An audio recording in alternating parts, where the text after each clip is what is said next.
주님께 간구합니다. 저희가 알지 못하는 것을 깨닫게 해주셔서 말씀하셔서 우리를 가르쳐 주시고 주님이 어떤 분이라는 것을 느끼게 해줄 수 있는 분을 기대합니다. 주님 도와주십시오. 자, 오늘 이곳에 계신 성령님께 간구합니다. 아멘. 오늘 이곳에 계신 성령님 우리에게 말씀하시고 우리를 가르치소서. 같이 우리 마음을 열어주시며 우리 마음 열어주시고 주의 빛으로 밝혀 우리 인도하소서. 다시 한번 고백합니다. 오늘 이곳에 계신 성령님이여, 이곳에 계신 성령님 우리에게 말씀하시고 우리 가르치소서. 같이 우리 마음 열어주시고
우리 주는 위대하며 능력이 많으시도다. 그의 지혜 무궁하며 인자는 영원하도다. 상한 자를 고치시며 상처를 싸매시는 분, 상처를 싸매시도다. 얼굴에 술을 세시는 분, 얼굴에 술을 세시며 이름을 붙이셨도다. 다시 한번 고백할까요? 우리 주는 위대하며 우리 주는 위대하며 능력이 많으시도다. 지혜가 그의 지혜 자는 영원하시죠. 인자는 영원하도다. 상한 자를 고치시며 저를 싸매시는 상처를 싸매시도다. 얼굴에 술을 세시며 이름을 붙이셨도다. 자, 그가 부름으로 하늘을 덮으시죠. 그가 부름으로 하늘을 덮으시며 땅을 위하여 이 준비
복 있는 사람은 악인들의 꾀를 따르지 아니하며 죄인들의 길에 서지 아니하며 오직 여호와의 율법을 즐거워하여 그는 시냇가에 심은 나무가 철을 따라 열매를 맺으며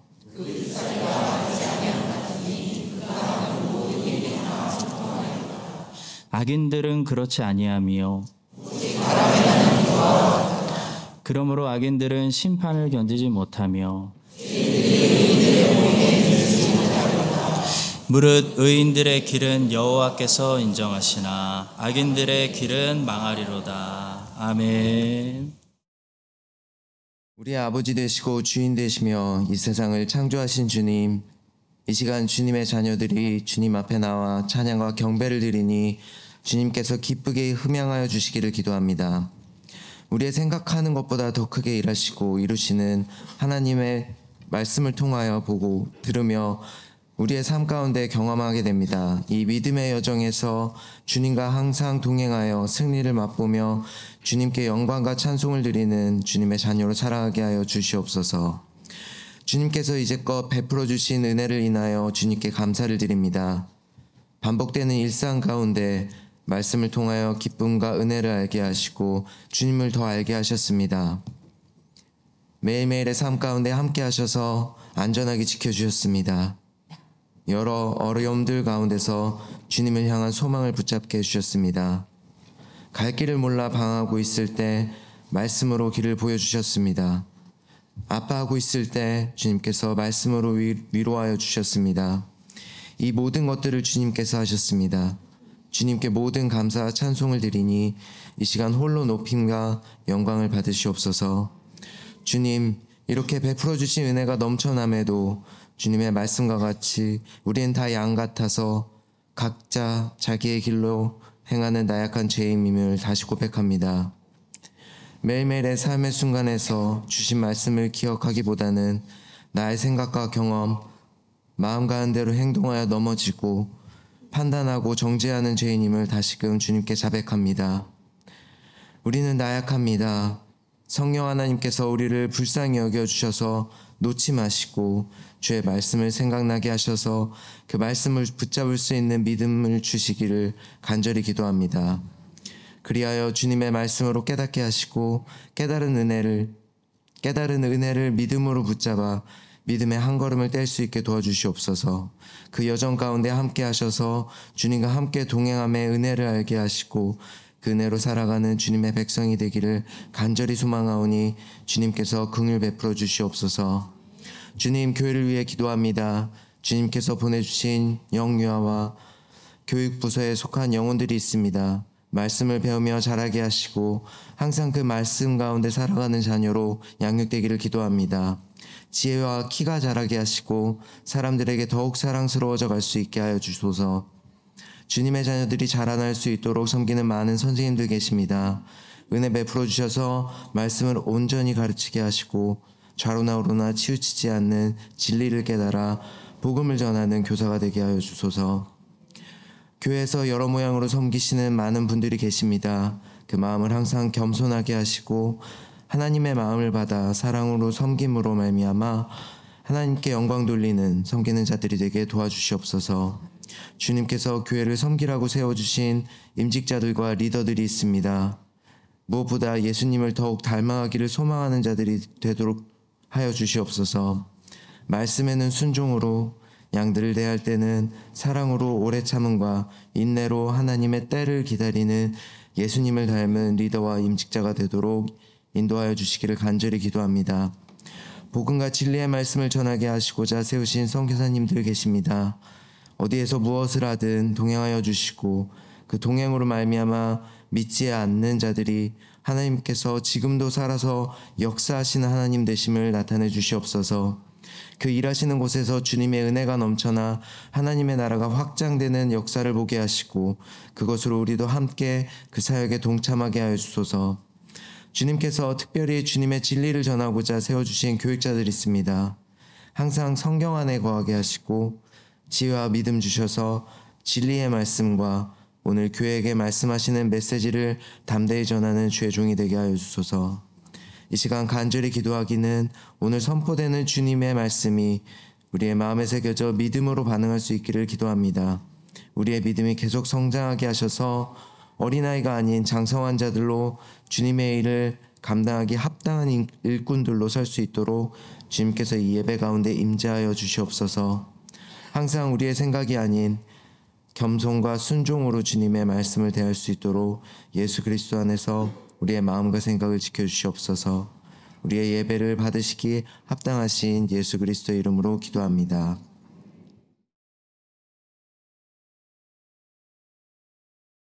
아침 식사 후에 오후 2시에 정기 재직회가 있습니다. 우리 재직분들 오후 2시에 다 오셔서 특히 이번에는 교회 운영 규정 부분 수정에 관해서 설명회를 하겠습니다. 그래서 오셔서 많이 설명 들어주시고 또 함께 재직회 하겠습니다. 신입 전입 집사 대상자 명단이 주보에 기록됐습니다. 한번 확인해 주시고요. 21일 주일에 교육을 받으시면 우리 교회 서리 집사로 임명이 될 수 있겠습니다. 근데 교육을 받으셔야 됩니다. 그래서 자기 이름을 확인해 주시고 21일 다음 주 주일입니다. 기억해 주시기 바랍니다. 어제 새벽에 고 권병삼 집사님께서 하나님의 부르심을 받아 소천하셨습니다. 장례 예배 내일입니다. 내일 11시에 본 교회에서 장례 예배 드리고 점심 식사가 제공이 됩니다. 그리고 2시에 하간 예배 드리도록 하겠습니다. 많이 오시고 가능하신 분들 다 오셔서 함께 하나님이 주신 하늘의 위로를 유가족들과 함께 나눠주시기를 부탁드립니다. 새가친 사역원 모집 광고를 참조해 주시기 바랍니다. 사무엘하 19장 31절부터 39절의 말씀을 우리 한 목소리로 합독하겠습니다. 길르앗 사람 바르실레가 왕이 요단을 건너가게 하려고 로글림에서 내려와 함께 요단에 이르니 바르실레는 매우 늙어 나이가 80세라. 그는 큰 부자이므로 왕이 마하나임에 머물 때에 그가 왕을 공개하였더라. 왕이 바르실레에게 이르되 너는 나와 함께 건너가자. 예루살렘에서 내가 너를 공개하리라. 바르실레가 왕께 아뢰되 내 생명의 날이 얼마나 있사옵기에 어찌 왕과 함께 예루살렘으로 올라가리이까. 내 나이가 이제 80세라. 어떻게 좋고 흉한 것을 분간할 수 있사오며 음식의 맛을 알 수 있사오리이까. 이 종이 어떻게 다시 노래하는 남자나 여인의 소리를 알아들을 수 있사오리이까. 어찌하여 종이 내 주 왕께 아직도 누를 끼치리이까. 당신의 종은 왕을 모시고 요단을 건너려는 것뿐이거늘 왕께서 어찌하여 이 같은 상으로 내게 갚으려 하시나이까. 청하건대 당신의 종을 돌려보려옵소서. 내가 내 고향 부모의 묘 곁에서 죽으려 하나이다. 그러나 왕의 종 김함이 여기 있사오니 청하건대 그가 내 주 왕 함께 건너가게 하시옵고 왕의 처분대로 그에게 베푸소서 하니라. 왕이 대답하되 김함이 나와 함께 건너가리니 나는 내가 좋아하는 대로 그에게 베풀겠고 또 내게 구하는 것은 다 너를 위하여 시행하리라 하니라. 백성이 다 요단을 건너매 왕도 건너가서 왕이 바르실레에게 입을 맞추고 그에게 복을 비니 그가 자기 곳으로 돌아가니라. 아멘.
하나님 감사합니다. 하나님 마땅히 찬송합니다. 이번 한 주도 지난 한 주도 많은 일들이 있었고 또 슬픈 일도 있었지만 실수가 없으신 하나님을 의지하고 하나님의 하나님 되심을 인정해 드리며 하나님께 감사드립니다. 모든 것이 협력하여 주의 백성들에게 선을 이루실 줄 믿습니다. 하나님 우리의 필요를 아시는 주님, 우리의 마음에 또 염려와 근심도 아시는 주님, 모든 것이 믿음을 통해 기도로 변하고 하나님께 드리는 순종으로 변하게 하여 주시옵소서. 주의 백성들이 물질을 또 모아서 신앙 고백을 함께 드립니다. 주님, 주의 백성들의 물질과 기도와 몸과 헌신을 다 받아주시고 하나님 그것을 통해서 예수님의 이름이 뉴질랜드에서 또 대한민국에서 열방에서 찬송받으시는 그런 일들이 많이 있게 하여 주시옵소서. 성가대의 찬송 가운데 하나님의 영광의 빛을 우리에게 비추사 주님의 얼굴 보게 하시며 선포되는 말씀이 반석에서 터진 생수가 되어 광야에서 목마른 저희들에게 영의 음료가 되는 생명이 넘치게 하여 주시옵소서. 감사하며 축복하며 예수님의 이름으로 기도합니다. 아멘.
본문에 등장하는 바르실레는 성경에 2번 나오는 사람인데요. 17장에 처음 나오고 여기 19장에 나오는 사람입니다. 17장에 보시면 다윗이 압살롬 때문에 급하게 왕궁에서 빠져나와가지고 아무것도 없이 나왔을 때 마하나임에서 이 다윗에게 먹을 거하고 필요한 것들을 막 가져온 사람들이 있었는데요. 그 중에 한 사람이 이 바르실레였습니다. 그리고 오늘 19장에 보시면 다윗이 이제 다시 요단강을 건너서 예루살렘 왕궁으로 돌아오려고 요단강 앞에 있을 때 이 요단강을 같이 건너려고 예루살렘으로 가진 않지만 왕을 모시고 같이 예의상 건너려고 이 바르실레가 나왔습니다. 다윗이 어려울 때 받았던 은혜가 너무 고마워서 이 바르실레에게 자기와 함께 예루살렘으로 궁전으로 가자라고 제안했는데 이 바르실레가 정중히 사양했습니다. 대신 자기의 아들 기맘을 받아달라고 해가지고 다윗이 바르실레와 작별하고 기맘을 데리고 왕궁으로 들어가는 그런 이야기입니다. 자, 오늘 이야기를 통해서 우리는 은혜 받은 사람이 어떤 모습으로 또 은혜를 베푸는지, 또 은혜가 어떻게 자기를 다 채우고 흘러넘쳐서 다른 사람들에게까지 흘러가는지 몇 가지 중요한 사실을 배울 수가 있습니다. 첫째로 다윗을 보면 은혜 받은 자는 은혜를 베푼다라는 사실을 보게 됩니다. 이 다윗이 압살롬의 반역이 이제 다 진압됐잖아요. 끝나고 예루살렘 왕궁으로 돌아가는 그 장면을 지금 몇 주째 우리가 보고 있는데요. 그때 다윗의 왕위가 회복되면서 계속 보여주고 있는 한 가지 모습이 있습니다. 바로 넉넉히 용서해주고 탕감해주고 또 은혜 받은 자기 어려울 때 도왔던 사람들을 기억하고 은혜를 베풀려고 한다는 거예요. 다윗은 돌아가는 길에 시므이를 용서해줬고 거짓말했던 무비보셋의 종 시바도 처형하지 않았고 또 다윗이 돌아가면서 많은 사람들을 용서해주고 탕감해주고 은혜를 잊지 않았습니다. 왜 그랬을까요? 다윗은 자기가 이렇게 하나님께 용서받아서 다시 왕궁으로 돌아가고 있다라고 생각했기 때문입니다. 다윗이 밧세바와 간음죄를 짓고 칼이 너의 집에서 끊어지지 않을 것이다 라는 말을 들었습니다. 그래서 압살롬이 암논 자기 첫째 아들을 죽였죠. 그리고 압살롬이 또 칼을 들고 반역이 일어났을 때 다윗은 계속 자기의 죄, 자기의 잘못한 이거를 생각하고 있었다는 거죠. 그래서 시므이가 욕하는데도 여호와께서 저주하게 허락하신 것이니 그냥 놔둬라라고 하지 않았습니까? 자, 그런데 이제 모든 것이 정리되고 다윗이 죽지 않았습니다. 그리고 다시 편안하게 왕궁으로 돌아갈 때 다윗은 무엇을 느끼는 거냐면 내가 하나님께 용서받은 사람이라는 거. 그거를 느끼는 거예요. I am forgiven. 난 용서받았어. 자기가 용서받았기 때문에 돌아가면서 뭘 하냐면 forgive. 사람들을 용서해요. 압살롬의 편에서 반역하고 전쟁했던 이스라엘 사람들 다 용서합니다. 다시 백성으로 받아줍니다. 시므이도 용서합니다. 시바도 용서합니다. 다윗의 아내들도 물론 다시는 얼굴도 보지 않았지만 벌하지 않았어요. 용서했어요. 그리고 자기가 어려울 때 자기를 도왔던 사람들을 기억합니다. 바로 바르실레 같은 사람의 은혜를 잊지 않고 이제 은혜를 갚으려고 한다는 거죠. 성도 여러분, 왜 쉽게 용서가 안 되는 줄 아세요? 우리에게 어쩔 때 내가 용서받지 않았을 때, 내가 용서받았지 않았기 때문에 아직 회개해서 용서받지 않았기 때문에 용서가 안 되는 겁니다. 내가 회개해서 확실히 용서받으면 그래서 하나님의 평강과 사랑이 내 안에 부어지면 나도 용서할 수 있습니다. 우리가 베풀어주는 용서는 우리가 받는 용서와 뗄래야 뗄 수 없습니다. 직접적으로 연결되어 있다는 사실을 주기도문은 이렇게 말씀합니다. 우리가 우리에게 잘못한 사람을 용서하여 준 것 같이 우리 죄를 용서하여 주시고. 두 개를 뗄 수 없다는 거예요. 왜 은혜를 우리가 나누지 못할까요? 내가 은혜를 받지 못하고 있기 때문입니다. 내가 받고 있는 은혜가 적을 때 나눠줄 은혜가 없는 거예요. 많이 은혜를 나누는 그런 인생이 되려면 많이 은혜 받는 그런 인생이 돼야 됩니다. E.M. 바운즈라는 분이 있는데 이런 말씀을 하셨어요. 설교 한 편을 준비하는 데는 20년의 세월이 걸립니다. 사람을 만드는 데 그만한 시간이 걸리기 때문입니다. 설교가 성숙해진다면 그것은 그 사람이 성장하기 때문이고 설교가 힘이 있다면 그 사람이 힘이 있기 때문입니다. 왜 같은 내용의 설교를 전하는데 어떤 사람의 설교는 힘이 넘치고 어떤 사람의 설교는 힘이 약할까요? 설교 때문이 아니라 설교자 때문일 수도 있다는 거예요. 설교자가 은혜를 많이 받은 사람일수록 그 사람은 은혜를 많이 받았기 때문에 나눠줄 수 있는 은혜가 넘치는 겁니다. 하나님의 성령께서는 로마서 마지막 장에 바울의 글을 통해 나의 복음이라는 말씀을 기록하셨습니다. 로마서 16장 25절입니다. 나의 복음과 예수 그리스도를 전파함은 영세전부터 감추었다가. 왜 바울은 여기서 예수 그리스도의 복음이 아니라 나의 복음이라고 말했을까요? 사도 바울이 예수 그리스도의 복음을 전파하는 게 영세전부터 감춰졌던 비밀이었대요. 왜 그렇게 얘기했을까요? 왜 성령께서는 여기에 예수 그리스도의 복음이라고 기록하지 않고 사도 바울의 복음, 나의 복음이라고 말씀하셨을까요? 이것은 복음의 내용을 강조하는 부분이 아니고요. 누가 이 복음을 전도했는지를 강조하는 구절이기 때문입니다. 복음의 내용을 강조하려고 했다면 그냥 복음 그래도 되고 아니면 예수 그리스도의 복음이라고 하는 것이 맞습니다. 그런데 나의 복음, 사도 바울을 택하사 사도 바울로 이방인들에게 예수 그리스도의 복음을 전하게 하는 것이 영세 전부터 감춰졌던 하나님의 뜻이었다 라고 말하는 것은요, 이 예수 그리스도의 복음을 전한 사람이 바로 이 사람이다. 사도 바울이다. 그걸 강조하는 거예요. 성도 여러분, 왜 로마서가 능력이 있습니까? 사도 바울이 전한 복음이기 때문이에요. 왜 사도행전이 우리에게 은혜가 되죠? 사도 바울을 중심으로 펼쳐지는 선교 이야기이기 때문이에요. 바나바도 복음을 전했고 빌립 집사님도 복음을 전도했고 스데반의 설교도 기록되어 있습니다. 근데 우리는 특별히 바울이 복음 전도하는 것을 보고 바울의 설교를 듣고 바울의 글을 읽고 은혜를 받는 거예요. 왜냐하면 바울이라는 이 그릇이 엄청난 그릇이기 때문입니다. 바울의 회심 이야기가 진짜 은혜가 뭔지를 이미 말하고 있기 때문입니다.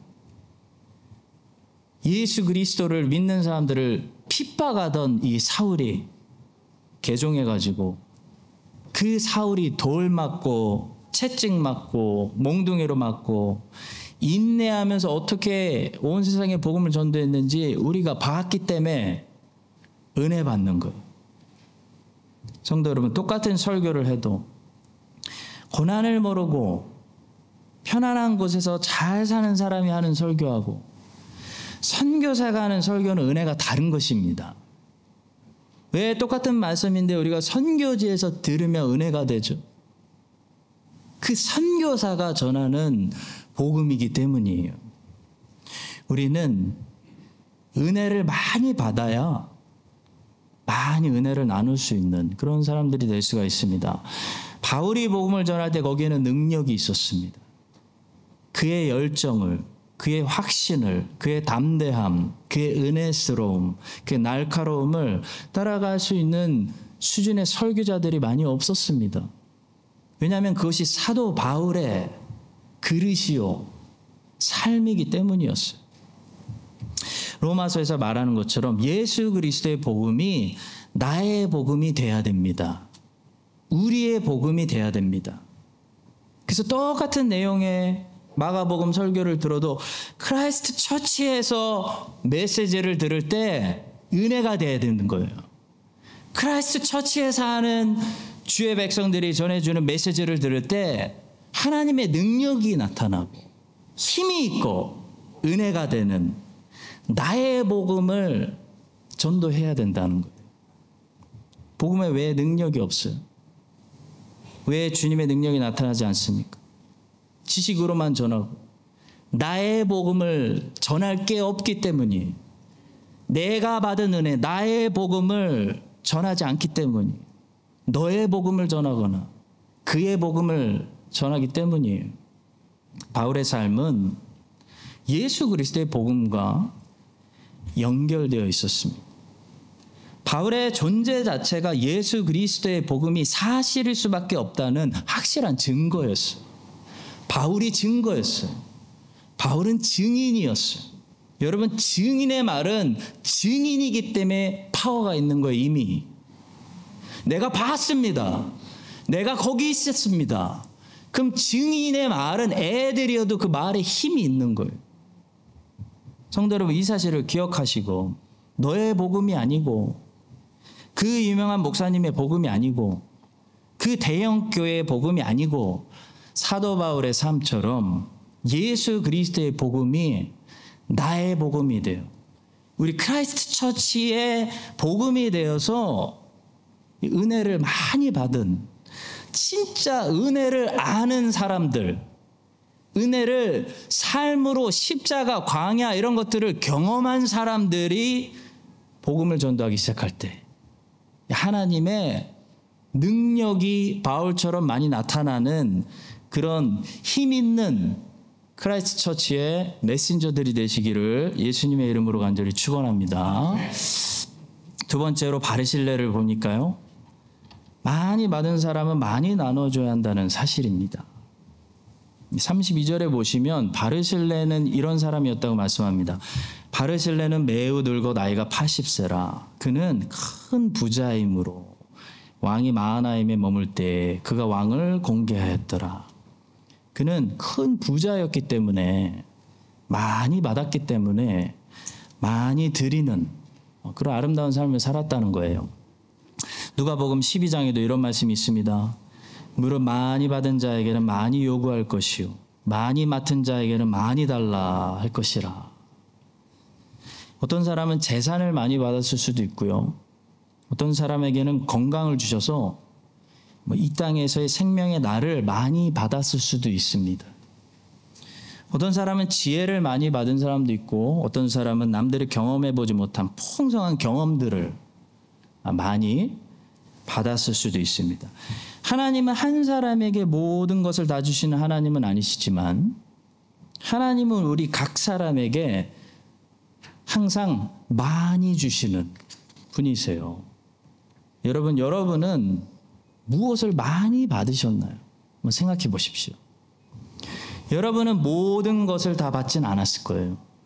근데 여러분은 무언가를 분명히 많이 받으셨을 거예요. 그 많이 받은 것을 나누는 것, 그 많이 받은 것으로 주애를 하고 하나님을 섬기는 것이 하나님 보실 때는 마땅하다는 거예요. 내가 많이 줬으니 너한테는 그거 많이 달라고 할 거야. 그런 말씀입니다. 민수기 3장에 보시면요, 하나님이 이것은 내 거다, 내 것이니라, 내 소유다, 소유권을 주장하시는 말씀이 나오는데요, 이스라엘의 장자, 처음 난 자들은 내 것이다, 이렇게 말씀하셨습니다. 어떤 일이 있었냐면요, 출애굽하는 날 6월절 밤에 하나님이 천사를 보내서 모든 처음 난 것들을 죽이시는 그런 사건이 있었습니다.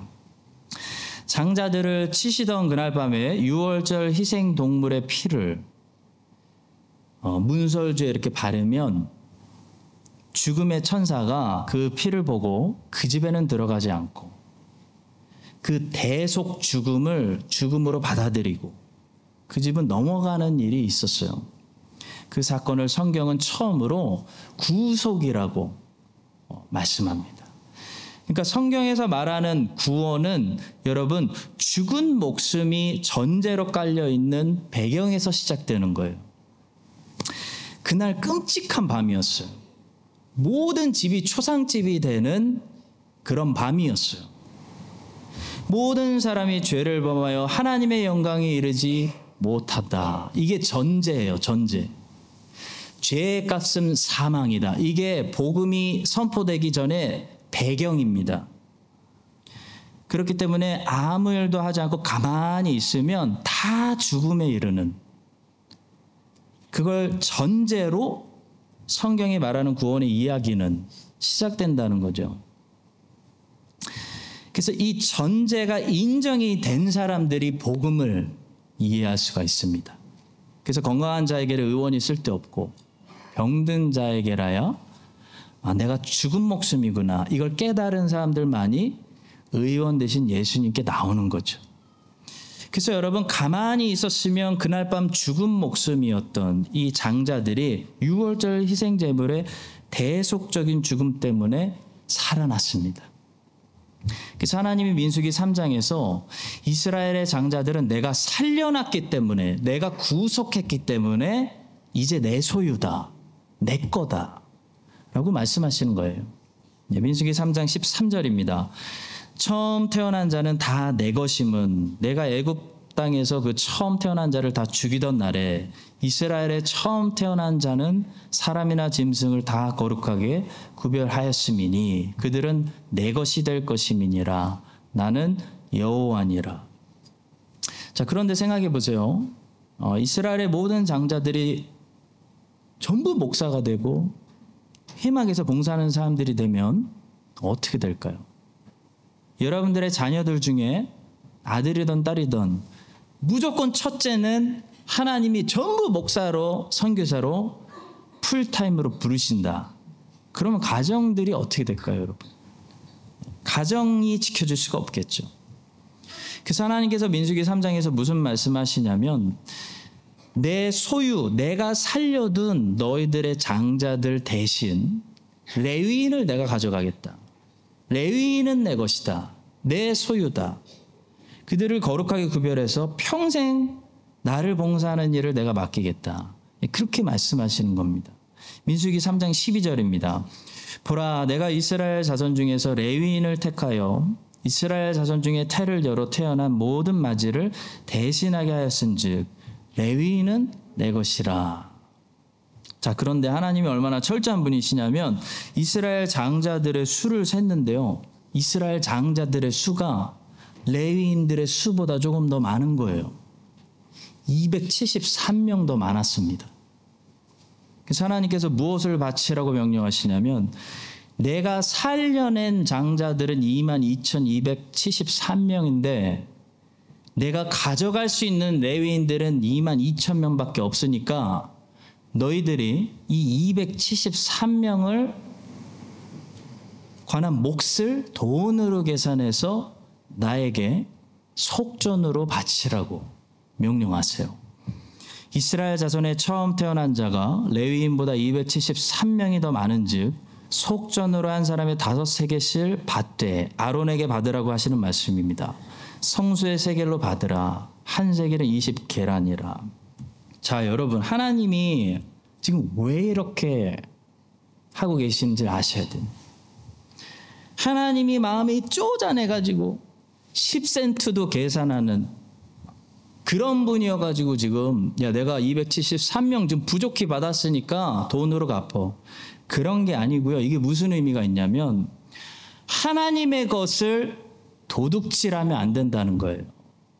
하나님의 것은 하나님께 바쳐져야 한다는 것입니다. 하나님의 것은 하나님의 것으로 사용되어져야 한다는 것이.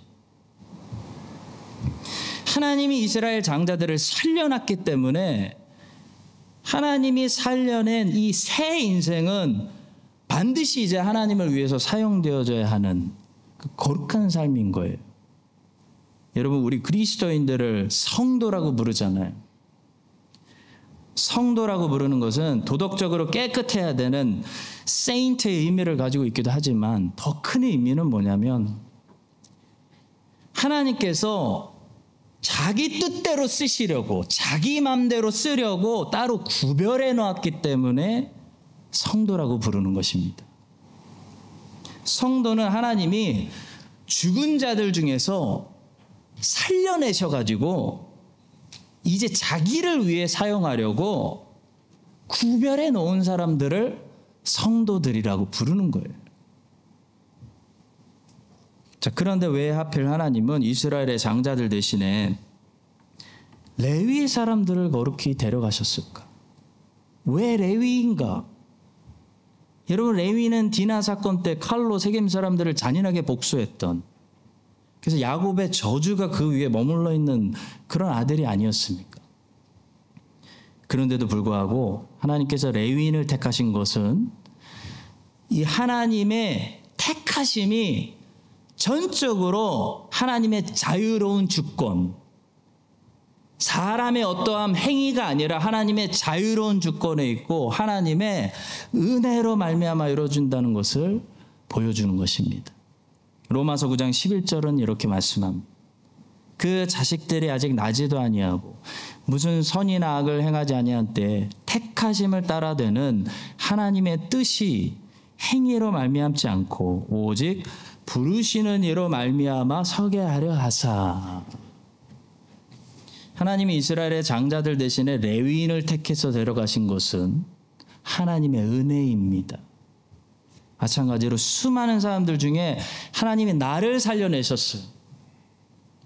나를 성도로 구별하시고 거룩한 목적을 위해 이제는 새 삶을 주신 것은 하나님의 주권적인 선택으로 말미암은 하나님의 은혜라는 거죠. 여러분과 저는 그래서 은혜로 구원받은 것입니다. 그리고 레위 위에 머물러 있었던 야곱의 저주가 풀렸던 것처럼 죄의 저주 아래 있었던 우리는 죄의 저주에서 벗어나게 된 것입니다. 갈라디아서 3장 13절, 그리스도께서 우리를 위하여 저주를 받은 바 되사 율법의 저주에서 우리를 속량하셨으니 기록된 바 나무에 달린 자마다 저주 아래 있는 자라 했습니다. 그리고 이렇게 은혜로 선택돼서 하나님의 목적을 위해 거룩히 구별된 사람들에게는 다음과 같이 하나님께 이제 영광을 돌리라는 명령이 주어지는 것을 보게 됩니다. 고린도전서 6장 19절과 20절입니다. 너희 몸은 너희가 하나님께로부터 받은 바, 청직이라는 거예요. 하나님 걸 받았다는 거, 하나님 걸 맡았다라는 거예요. 빌려 쓰고 있다는 거예요. 너희가 하나님께로부터 받은 바, 너희 가운데 계신 성령의 전인 줄을 알지 못하느냐. 너희는 너희 자신의 것이 아니라 값으로 산 것이 되었으니 그런즉 너희 몸으로 하나님께 영광 돌리라. 하나님의 것으로 하나님께 영광 돌리라는 거예요. 여러분, 은혜 받은 사람은 과거에 어땠든지 간에 이제 하나님께서 거룩하게 구별해서 하나님을 섬기게 해주셨기 때문에 하나님께 영광 돌리는 삶을 살아야 하는 것입니다. 그것이 그리스도인의 삶의 목적이에요. 자, 그렇다면 레위인들은 어떻게 살았을까요? 형제들 중에 살인해서 야곱의 저주가 머물러 있던 그 레위를 조건 없이 하나님께서 선택해서 자기 소유로 삼았는데요. 시내산에서 금송아지 사건이 일어났을 때 전부 금송아지에게 절하고 우상숭배를 했을 때 이 레위 사람들은 금송아지에게 절하지 않고 배교하지 않고 여호와의 편에 섰던 모습을 우리는 보게 되는 것입니다. 출애굽기 32장입니다. 이에 모세가 진문에 서서 이르되 누구든지 여호와의 편에 있는 자는 내게로 나아오라 하매 레위 자손이 다 모여 그에게로 가는지라. 모세가 그들에게 이르되 이스라엘의 하나님 여호와께서 이렇게 말씀하시기를 너희는 각각 허리에 칼을 차고 진 이문에서 저 문까지 왕래하며 각 사람이 그 형제를, 각 사람이 자기의 친구를, 각 사람이 자기 이웃을 죽이라 하셨느니라. 레위의 칼은 정의를 위한, 여호와를 위한 칼로 변했습니다. 과거 레위는 폭력의 칼을 휘둘면서 무죄한 사람들의 피를 잔인하게 흘렸지만 하나님의 은혜로 선택되어 하나님의 소유로서 거룩하게 구별된, 그래서 새로운 삶을 살게 된 레위의 칼은 이제 여호와를 향한 열심의 칼로, 여호와의 원수들과 싸우는 칼로 변했다는 거죠. 성도 여러분, 그리스도인의 삶은 여호와가 살려내셨기 때문에 여호와의 것입니다. 성도는 여호와께서 자기 목적을 위해 쓰시려고 따로 거룩하게 구별해 놓은 인생들을 사는 사람들이에요. 우리 주님은 자기의 것을 돌려달라고 하시는 분이지 우리의 것을 내놓으라고 하시는 분이 아니에요. 왜냐하면 우리가 가지고 있는 것들이 우리 것이 아니기 때문입니다. 달란트 비유에서도 그 달란트가 누구의 거예요? 주인이 누구 거 달라는 거예요? 주인의 것입니다. 내 달란트, 내가 맡긴 달란트 가져오라는 거예요. 성도 여러분, 이 사실을 기억하시고요. 바르실레처럼 주님께서 혹시 많이 맡겨주셨다면 주님이 여러분에게 내 거, 네 거 말고 내 거 많이 달라고 하실 겁니다.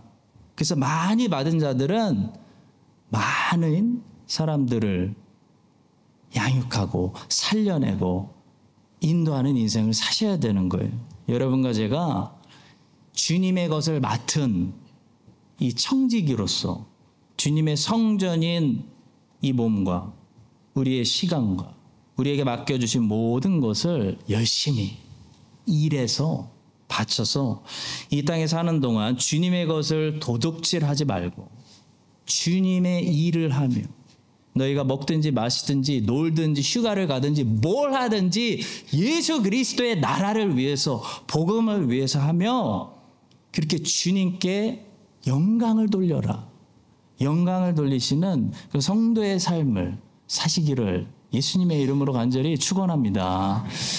마지막 세 번째입니다. 바르실레처럼 우리는 다음 세대에게 표징이 되어주는 삶을 살아야 합니다.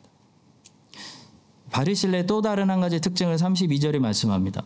바르실레는 매우 늙어 나이가 80세라. 다윗이 이 바르실레가 너무 고마워가지고 같이 왕궁으로 가자고 제안했는데 바르실레는 내가 갈 것이 아니라 자기 아들 기맘을 데리고 가서 그를 왕의 훌륭한 사람으로 이제 그에게 복을 주고 그에게 기회를 주라고 부탁했습니다. 청하건대 당신의 종을 돌려보내옵소서. 내가 내 고향 부모의 묘 곁에서 죽으려 하나이다. 그러나 왕의 종 기맘이 여기 있사오니 청하건대 그가 내 주 왕과 함께 건너가게 하시옵고 왕의 처분대로 그에게 베푸소서 하니라. 왕이 대답하되 기맘이 나와 함께 건너가리니 나는 내가 좋아하는 대로 그에게 베풀겠고 또 내가 내게 구하는 것은 다 너를 위하여 시행하리라. 여호수아 4장에 보시면요. 여호수아가 이스라엘을 데리고 요단강을 다 건넜을 때 하나님께서 여호수아에게 한 가지 명령을 내리십니다. 요단강에 있는 돌들 12개를 취해라. 그래서 너희들이 유숙하는 곳에 두라고 말씀하시는 명령이 떨어져요. 자, 여러분, 하나님이 왜 이런 명령을 하셨을까요?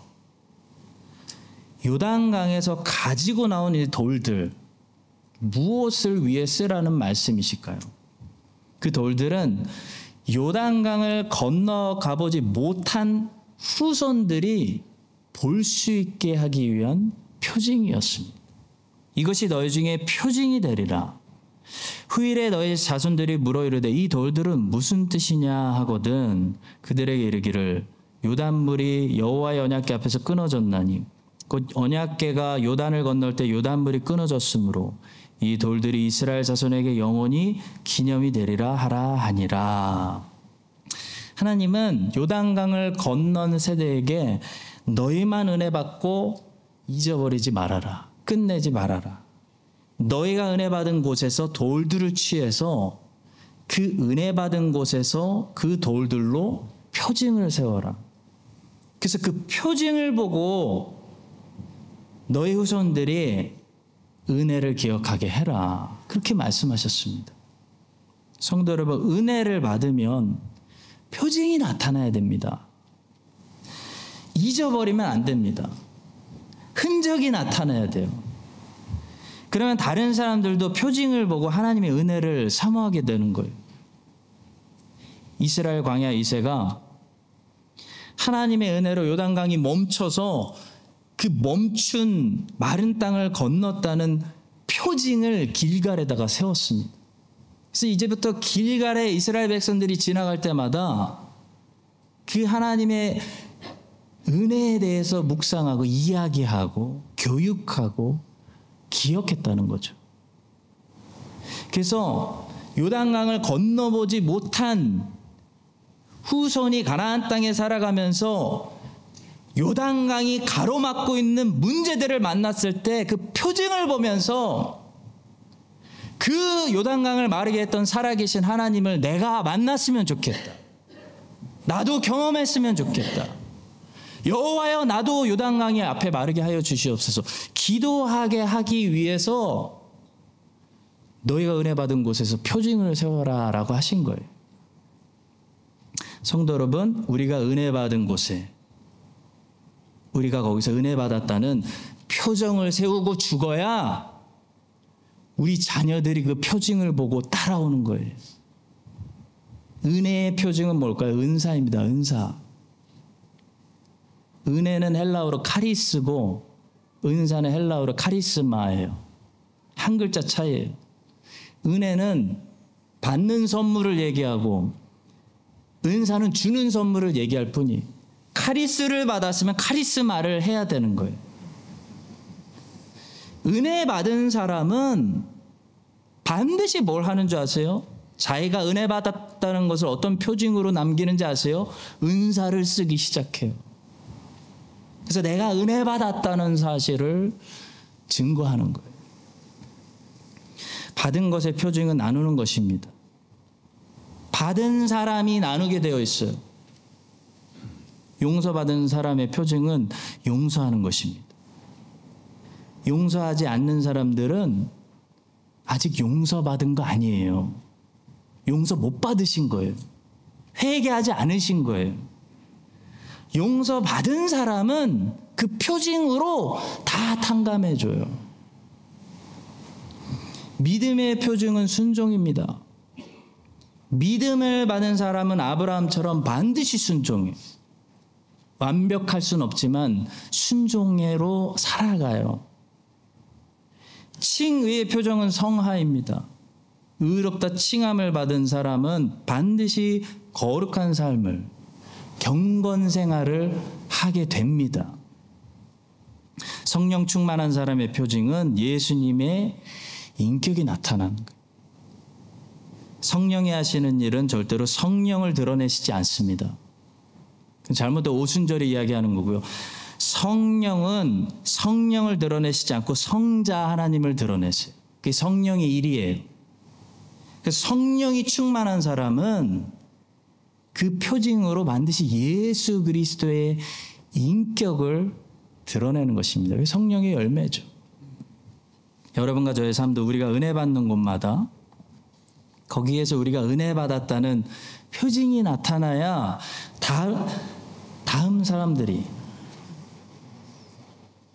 우리 자녀들과 다음 세대가 우리 엄마, 아빠, 할아버지, 할머니가 왜 저렇게 평생 섬기셨을까? 저분들이 세운 저 새벽 예배 뭐였을까? 저분들이 세운 저 기도의 저 제단은 뭐지 저게? 저분들이 건넜다는 홍해바다, 그 하나님이 나도 이제 필요한데, 저분들이 이미 나서 없는데 만나를 먹었다는 그 만나의 그 공급하심이 오늘 나도 필요한데 라고 이야기할 수가 있는 거예요. 그 표징을 보고 하나님의 은혜를 우리 자녀들이 배울 수 있게 되기를 간절히 축복합니다. 그런데 여호수아 4장에 보시면 여호수아가 한 가지 재미있는 일을 합니다. 여호수아가 하나님 명령하신 대로 요단강에서 12개의 돌을 가져서 길갈에 세우기만 한 것이 아니고요. 여호수아가 또 무엇을 하냐면 또 다른 돌 12개를 취해서 그 제사장들이 밟고 있던 요단강 한가운데에도 돌들을 세우라고 명령해요. 여호수아가 또 요단 가운데 곧 언약궤를 맨 제사장들의 발이 선 곳에 돌 12를 세웠더니 오늘까지 거기에 있더라. 그러니까 여러분, 여호수아 4장에는 이 돌들 12개가 나오는 게 아니라 24개가 나옵니다. 이스라엘 12지파를 상징하는 이 첫 번째 12돌은 요단강에서 가지고 나왔어요. 그래서 새 땅, 가나안 땅, 길갈에다가 세웠고요. 또 다른 12돌은 요단강 안에다가 세운 거예요. 근데 여러분, 언약궤를 메고 있는 제사장들이 이제 강에서 이제 나올 거잖아요. 나오면 멈춰있던 요단강이 다시 넘치게 될 텐데, 그러면 요단강 한가운데 세워둔 이 12돌은 어떻게 되는 겁니까? 한마디로 수장되는 거예요. 수장되는 겁니다. 애굽의 바로의 군대처럼 바다에 수장되는 거예요.